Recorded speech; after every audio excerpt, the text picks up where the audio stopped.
Hello, dudes and dudettes. I hope you had a nice day today. Class is in. I am your Professor Shaggy. Today, I'll analyze another fictional character. This time comes from a movie adaptation of a comic I really like. Using my experience and knowledge as a high school teacher, I'll analyze the realest superhero that the world can have. The average Joe superhero comic lover, Dave Luceski, aka Kick-Ass. As you all watched from the first video in the series Teachers Analysis 2, I already analyzed Call of Duty Cold Wars. The protagonist, Russell Adler, will use the same theory to support this analysis for this character. For those who haven't watched the first video, I'll include the playlist at the end of the video. As I was saying, we'll analyze this character using the Gardner's multiple intelligences theory and clarify his level of intellectuality based upon this theory. The source material used for this analysis comes from both movies of Kick-Ass. If you want a further deep analysis of his character in the comic, please like this video and subscribe, hit bell for notifications, and comment for the continuation for this analysis. Now I may start explaining who the one behind the mask, Dave Luceski, is. Dave Luceski, aka Kick-Ass, portrayed by the actor Aaron Taylor Johnson, is a teenager that on the timeline of the movie is an enrolled student in a New York high school, presumably having the age between 17 and 18 in both movies. He lives with his father James Luceski. His mother Alice Luceski died before the movie because of an aneurysm, leaving him with his father. He's a shy, emphatic, smart, caring, brave, and friendly person to all of his peers, friends, and other heroes that he has been allied to. He's in the current state of puberty and passes through strong emotions, and this has made him reckless and impulsive in his decisions throughout the movies. He is a skinny built person. In eyesight, I may presume that he's 5 feet with 8 inches of height, but through extensive training, he seems to have grown 2 more inches, and he seems more athletically built in the second half of the second movie. He decided to be a superhero because of his introspection of how the world is full of madness and villains in the world, and so he took the mask and took the name of Kick-Ass to fight criminals. In his first fight with crime, he got knifed and got ran over. Consequently, he had some nerve terminals severed and plaques that helped him sustain quantities of pain without ever feeling it. When he was sent to the hospital, he was conscious enough to ask for the paramedical to hide his secret identity, and the streets rumored that he was a gay prostitute and that he was in the hospital because clients beat him down. With this rumor, Dave got close to his crush, Katie Dumas, despite this being an utter lie. While talking to Katie, he made a favor as Kick-Ass to her to talk with Rasul, an ex-boyfriend that he managed a drug business related to the D'Amico family, almost going to die in the attempt. Hit Girl and Daddy appear in the scene and kills all of them. Kick-Ass almost escapes with them, but he stops on the run and tries to meet them, but they disappear. Kick-Ass, knowing that they were the first real superheroes in the world, he almost wanted to quit the mask, but he's encouraged by Big Daddy and Hit Girl to continue on heroism. While Kick-Ass continued to be a vigilante, Chris D'Amico, son of the biggest gangster of the city, Frank D'Amico, dressed as the hero Red Mist, has a plan to manipulate Kick-Ass and discover he was a culprit of multiple deaths from gangsters of the D'Amico Mafia. Discovering through a hidden cam, Red Mist discovers that he was not the culprit, but it was from Big Daddy himself. So his father asks him to manipulate Kick-Ass into tracking Big Daddy so they can kill him in revenge of having ruined partially his drug empire. Having Big Daddy hunted down, Frank brought Big Daddy and Kick-Ass to a secret place so they could execute them publicly and show to society that heroism was something immoral for society. In the moment of the live stream where they were tortured and Big Daddy was going to burn to death, the girls goes to rescue them, but comes too late since Big Daddy sustained heavy burns, dying with some last breaths. Kick-Ass, knowing the consequences of heroism and having dread of his death, Hit Girl asks him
was merry until one day Chris D'Amico, now porting the name of the Motherfucker, assembled a group of supervillains as well and wanted to hunt down the Colonel for breaking into a slave business led by Jimmy Kim.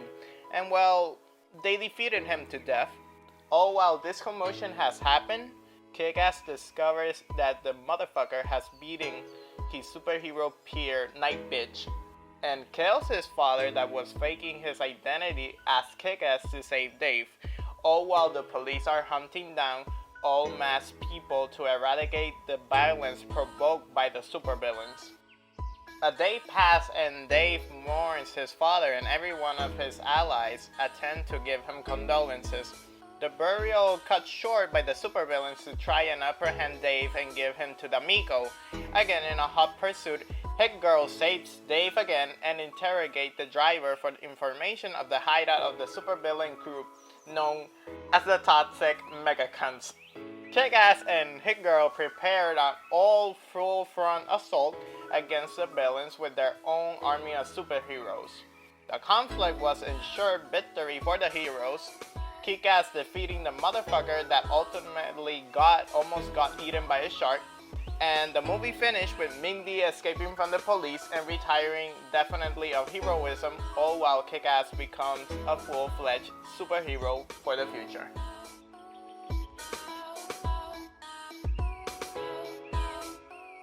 Now, to the important part of this video, I'll analyze the intelligences that the character may possess or not. First one is the musical. For this character, all in his retrospective narration in the movies, he has clearly specified that he is not someone that has this ability, so this can be cleared as not able.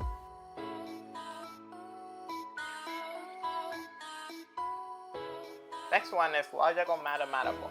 For this character, he had the interesting phenomena of seeing him grow the potential of this intelligence. Proof of this is seen all through the latter half of the first movie and in the end of the second movie. At first, he doesn't have much planning beforehand on his vigilantism, such as this thing that literally anybody can discover his identity even without much effort, or track him down with evidence that he leaves behind, like the cartridge of a taser he used in the confrontation with Rasul. The fact that Big Daddy and Hit Girl discovered his place because of his IP direction, because he used MySpace in his computer, proving this point. Now, meanwhile, while this can affect him, he actually thinks of some solutions like calling the police to continue the laws as it's supposed to be. Now, in the second movie, his growth is noticeable all because he learns and applies morality to the action that he has done as a vigilante. But he still chose them because he wants to. He was never unconscious about them, he just goes on with it after analysis. But all in all, he's able at this intelligence.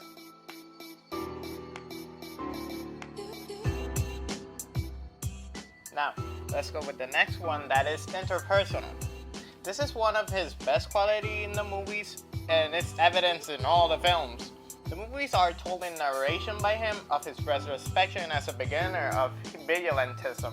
He has told himself and analyzed his mood, weaknesses, strengths, and how his peers interact and think of him. Most of the times he has thought of his decision and hesitated for doing such things. Like for example, he hesitated of attacking in the first moment he fought against his first two criminals. Reason why he got severely injured and had his nerve damage. Even he got to the extreme of doubting if his career was worth it by the consequences everything has brought to him. But when he does decide something, he will continue, even if the consequences are deadly to everyone around him. But hey, puberty gets the best of him, and he does some reckless ideas like going in the house of his ex-girlfriend to say that he was Kick-Ass, and say that he lied about being gay just to be with her. Yeah, teenagers. Nothing to shame, right? So, he's able. Now, the other face of the coin, which is interpersonal intelligence. Despite being good interpersonally and most people have correlation of having this intelligence with the other one mentioned, Dave doesn't have this intelligence since he doesn't understand the implication of his actions and how they can react to them. For example, he never predicted that because of his actions, as a good-intentioned hero made consequence of making villains that could fuel underground wars between them and create a chaos for law enforcers. Sometimes he has moments of lucidity where he knows what to say and what to do to make people feel better. Again, purity is a big factor that detains this intelligence to him, all because teenagers use more their guts than brain to make something thinking that is the less harmless way. The most he cares about interpersonally is about the people that need of him as a hero and his friends and allies. Despite that, he could still hurt them indirectly by his actions.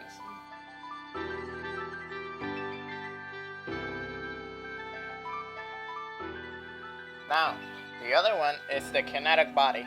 In the first movie, he just had a basic skill in fighting with batons.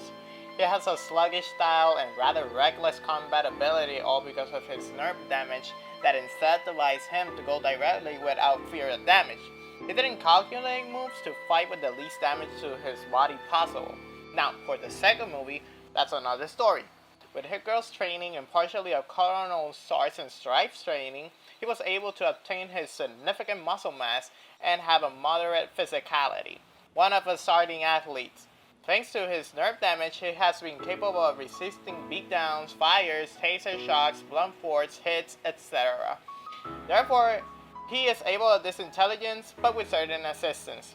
Now, I may mark these three last intelligence, which are spatial, naturalist, and linguistic, is a no-no to him. He has shown through his retrospection that he is not capable of such things, and he is an average Joe of all things.